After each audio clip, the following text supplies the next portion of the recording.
நான் அவங்க கண்ணை பார்த்துக்கிட்டே இருப்பேன். ஏன்னா அவங்க எல்லாருமே சீசன் பீப்புள். இதுல இங்க வந்து கத்துக்கலாம்னு வந்தோம் சாருங்கிறவங்க யாருமே இதை கத்துக்கிட்டு வந்தவங்க தான்.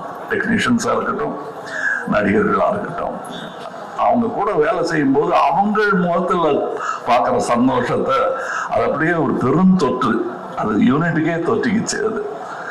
அதை உங்களுக்கும் வழங்க வேண்டும் என்பதுதான் எங்கள் ஆசை. இல்லை நீங்க பாருங்க, காரை புரட்டி போட்டு தமிழ் சினிமாவையும் புரட்டி போடணுங்கிறது தான் எங்களுக்கு ரொம்ப நாள் ஆசை.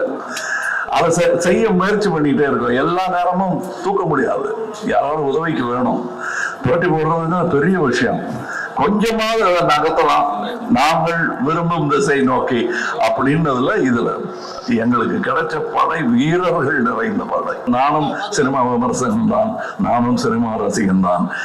நான் சுவைத்த விஷயத்தை உங்களுக்கு நான் சொல்லுகிறேன்.